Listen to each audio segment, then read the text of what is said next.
What do you wish of me? I'd like to ask you something. If you must.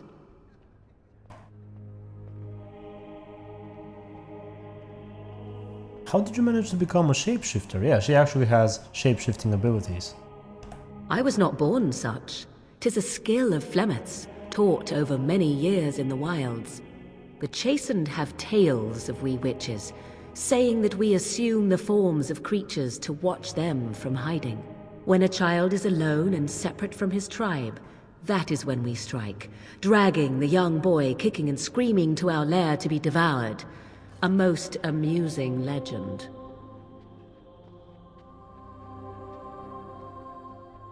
Your mother has been doing this for a long time, then? Changing her form, certainly. Devouring lost children, I cannot say. She has not done it in my experience, though in truth my lifespan is but a fraction of her own. Why do you ask? Is there something specific you wish to know? Can you change into other human forms? The form of an animal is different from my own. One may study the creature, learn to move as it does, think as it does. In time, this allows one to become as it is. I gain nothing by studying another human. I already am the same as they are. I learn nothing. So the answer is no, my human form is the only one I possess. What are you staring at, lady? Oh, okay. So... no, she cannot turn into a human. Okay. Do you spend a lot of time as an animal? There were nights when the wilds called to me, 'tis true. You look upon the world around you and you think you know it well. I have smelled it as a wolf, listened as a cat, prowled shadows that you never dreamed existed. But my life is as a human. I am under no illusions to the contrary.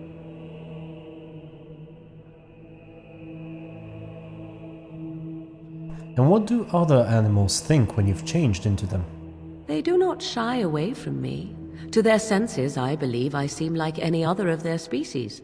As to what they think, I truly cannot say. Just as I am still human, no matter my form, they are still animals. Thus they cannot speak, even were I to ask.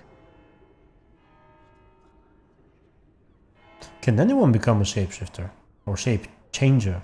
Anyone with sufficient will, but the act of transformation is a magical one. 'Tis a spell and thus requires a mage's talents. If you had a notion to learn such a skill for yourself, sadly, you must remain disappointed. Oh, okay. I've never heard of magic like that before. No? 'Tis not unheard of in the remote corners of the world. There are traditions of magic outside of the circle of magi, despite what those mages would have you believe.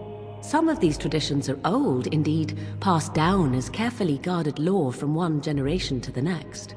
The zealots of the chantry would uproot all such practitioners if they could, but as luck have it, some still exist. My mother is such a one.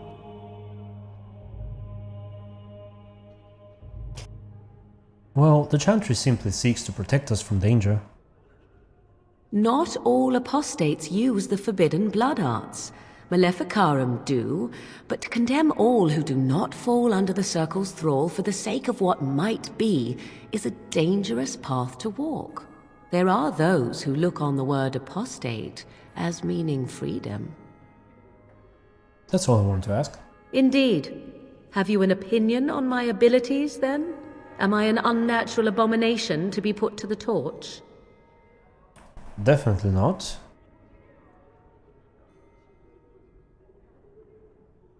I can say at the very least. No, I think your abilities sound quite useful. Oh, you're simply full of surprises, little man, aren't you? But enough of such talk, let us proceed lest the dust gather on us. Why would you call me little man? Oh, and she disapproved. I lost some affection. Can I speak more to you? What do you wish of me? I'd like to ask you something. If you must. Did you grow up in the Kokari Wilds? Why do you ask me such questions? I do not probe you for pointless information, do I? Well, I'm curious. What's wrong with that?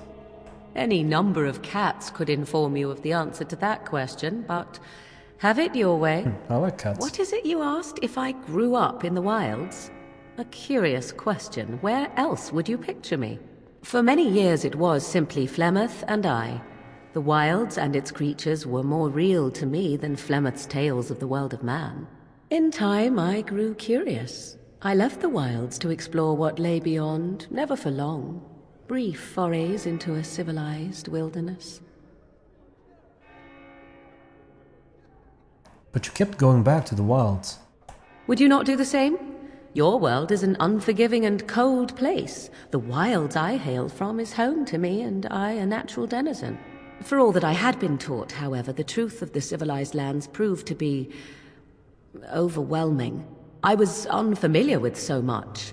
So confident and bold was I, yet there was much that Flemeth could never have prepared me for.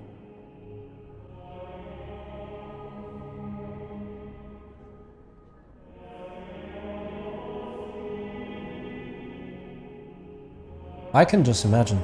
I rather doubt that.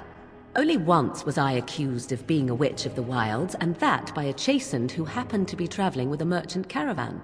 He pointed and gasped and began shouting in his strange language, and most assumed he was casting some curse upon me. I acted the terrified girl, and naturally, he was arrested.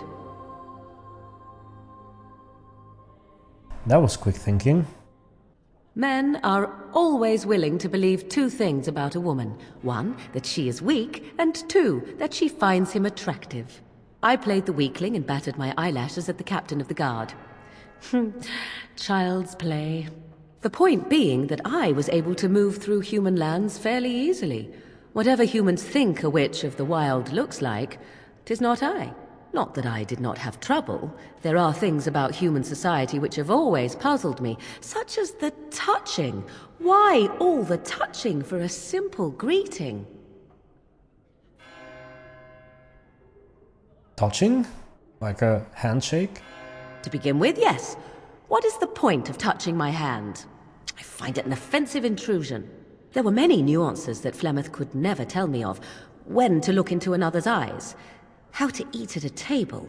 How to bargain without offending. None of these things I knew. I still do not understand it all, truth be told, but then I gave up long ago any hope of doing so.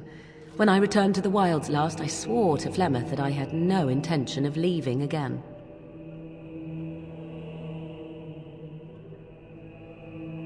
You could go back if you like. I have no qualm with the mission I have been set to.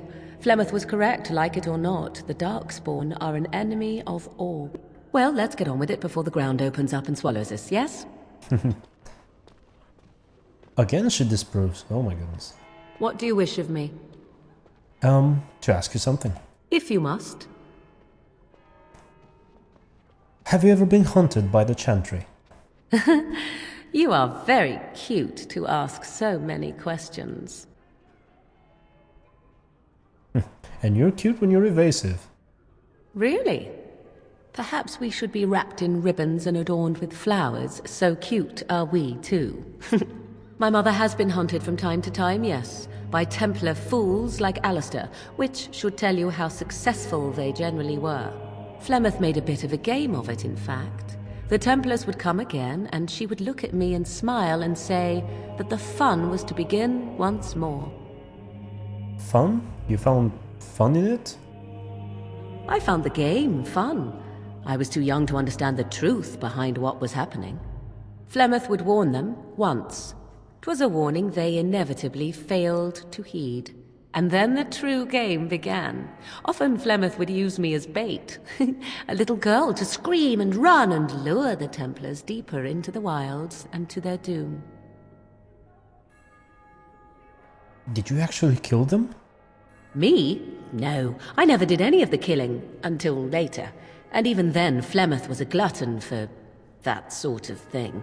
Thankfully, the wilds is a vast place. Once they found us, Flemeth would simply move us elsewhere, and we would be lost within the forest once again. I did not understand the danger we faced until I was much older. I had never heard of apostates or maleficarum. Don't you regret hunting any of those men? Would they have regretted hurting me? I was a young child.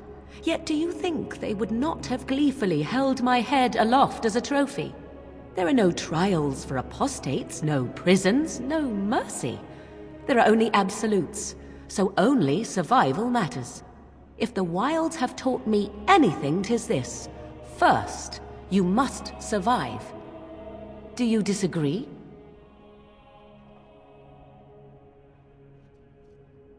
Absolutely, there are worse things than death.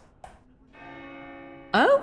I would ask what exactly, but I'm certain that would be a lengthy conversation, and suddenly I grow very weary. Enough of this talk, let us return to the task at hand. Whoa, she disapproves -8. That's horrible. Am I so bad?